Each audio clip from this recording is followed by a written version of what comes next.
सोचा है कि सोने और कीमती पत्थरों से बना कोई शहर क्या सच में हो सकता है? आज हम एक ऐसे ही रहस्य में गोता लगाने वाले हैं, द्वारिका के खोए हुए शहर की कहानी। एक ऐसी जगह जिसका जिक्र तो हमारी कहानियों में खूब है, पर सवाल ये है कि क्या वो हकीकत थी? जरा कल्पना कीजिए, एक ऐसा शहर जिसके महल मानो आसमान को छू रहे हों, दीवारें सोने की, फर्श चांदी का। हमारे शास्त्रों में लिखा है कि द्वारका सिर्फ कोई शहर नहीं था, बल्कि वो धरती पर एक स्वर्ग था, मतलब अमीरी और शानो शौकत का एक जीता जागता सबूत। अब सवाल ये कि ये शहर कितना बड़ा, कितना शानदार था। तो सुनिए, कहते हैं कि यहाँ 9 लाख से भी ज्यादा महल थे। 9 लाख, और हर एक महल हीरों और कीमती पत्थरों से जड़ा हुआ था। ये सिर्फ एक शहर नहीं था, ये तो आर्किटेक्चर का एक करिश्मा था, एक अजूबा। लेकिन फिर अचानक एक ही दिन में ये पूरा का पूरा शहर समुद्र में समा गया, खत्म। तो सबसे बड़ा सवाल यही है, क्या ये सिर्फ एक कहानी है जो हम सुनते आए हैं, या इसके पीछे कोई असली, कोई ठोस ऐतिहासिक सच्चाई भी है? चलिए आज इसी पहेले को सुलझाने की कोशिश करते हैं। तो सबसे पहले उस कहानी से शुरू करते हैं जिसने द्वारका को हमारी यादों में हमेशा के लिए जिंदा रखा है। और ये कहानी शुरू होती है तब जब भगवान कृष्ण ने मथुरा छोड़ने का फैसला किया।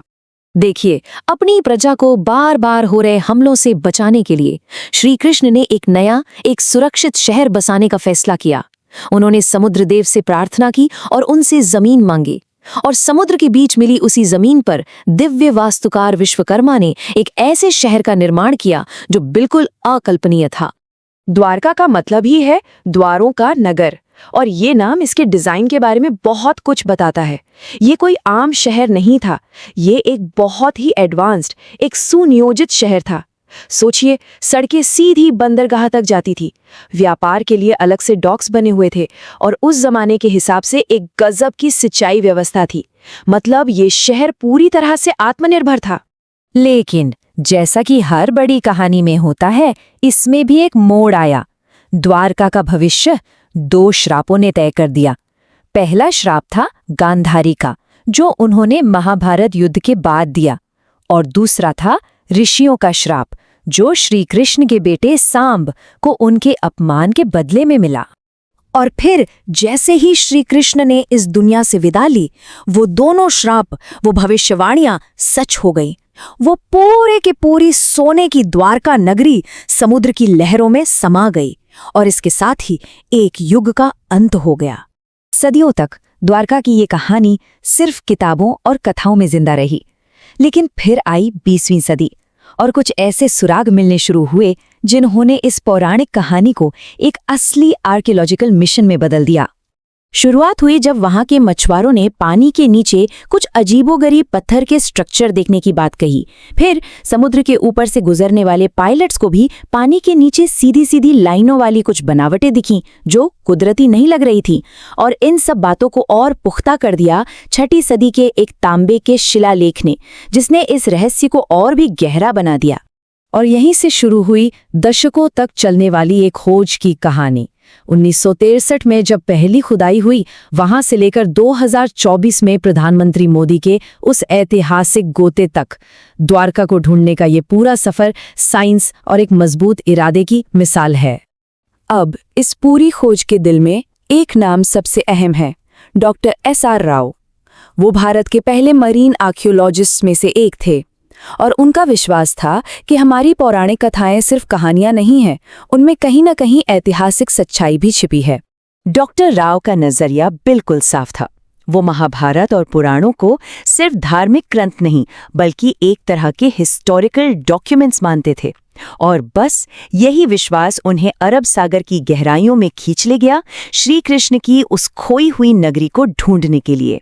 लेकिन ये सफर ये बिल्कुल भी आसान नहीं था। सोचिए, उस समय भारत में मरीन आर्कियोलॉजी एक बिल्कुल नया फील्ड था। पैसों की इतनी कमी थी कि एक अभियान तो सिर्फ 800 रुपए से शुरू करना पड़ा, और तो और ज्यादातर वैज्ञानिक भी इस खोज को एक मजहबी कल्पना मानकर मजाक उड़ाते थे। पर डॉक्टर राव ने कभी हार नहीं मानी। और उनकी मेहनत रंग लाई। 1983 से 1992 के बीच डॉक्टर राव और उनकी टीम ने सच में हैरान कर देने वाले सबूत ढूंढ निकाले। उन्हें पानी के नीचे 560 मीटर लंबी एक किले की दीवार मिली। 30 से भी ज्यादा पत्थर के लंगर मिले जो एक बिजी पोर्ट की निशानी थे।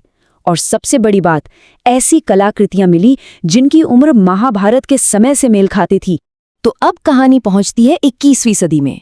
डॉक्टर राव ने जो नींव रखी थी, अब उसे मॉडर्न टेक्नोलॉजी एक नए लेवल पर ले जाने वाली थी और ऐसे ऐसे राज खोलने वाली थी जिनके बारे में किसी ने सोचा भी नहीं था। साल 2001 में ASI और NIOT यानी national institute of ocean technology ने मिलकर एक बहुत बड़ा वैज्ञानिक मिशन शुरू किया। इस बार उनके पास था एडवांस्ड सोनार। ये एक ऐसी तकनीक है जो साउंड वेव्स का इस्तेमाल करके समंदर की सतह का डिजिटल मैप बना देती है। और इस मैपिंग से जो सामने आया वो कमाल था। एक पूरे शहर की नींव, खंबे और यहाँ तक कि ड्रेनेज सिस्टम भी साफ साफ दिखने लगा। लेकिन असली धमाका तो तब हुआ जब इन चीजों की कार्बन डेटिंग की गई। जो नतीजे आए वो सच में चौंकाने वाले थे। कुछ कलाकृतियां लगभग 9000 साल पुरानी निकलीं। इसका मतलब ये हड़प्पा सभ्यता से भी हजारों साल पुरानी थीं। इस एक खोज ने भारत के इतिहास के बारे में हमारी पूरी समझ को ही हिलाकर रख दिया और द्वारका का रहस्य और भी ज्यादा गहरा हो गया। तो फिर वही सबसे बड़ा सवाल, आखिर द्वारका डूबी कैसे? अब देखिए, पौराणिक कथाएं तो कहती हैं कि ये एक दिव्य श्राप का नतीजा था। वहीं दूसरी तरफ विज्ञान एक बहुत बड़ी प्राकृतिक आपदा की तरफ इशारा करता है। साइंटिस्ट्स का मानना है कि समुद्र का लेवल अचानक और बहुत तेजी से बढ़ गया होगा। हो सकता है किसी बहुत बड़ी सुनामी जैसी घटना की वजह से। और मजे की बात यह है कि इस साइंटिफिक थ्योरी के पीछे काफी मजबूत सबूत हैं। दुनिया भर का डेटा बताता है कि उस जमाने में समुद्र के लेवल में अचानक एक बहुत बड़ा उछाल आया था। और ये सिर्फ भारत में नहीं हुआ था, बल्कि कैरेबियन और इंडोनेशिया जैसे दूर दराज के इलाकों में भी इसके सबूत मिलते हैं। मतलब ये एक ग्लोबल इवेंट था। तो आखिर में द्वारका की इस पूरी खोज का आज हमारे लिए क्या मतलब है? देखिए, ये सिर्फ एक खोए हुए शहर को ढूंढने की बात नहीं है। ये हमारी अपनी जड़ों से, हमारे इतिहास से दोबारा जुड़ने की कहानी है।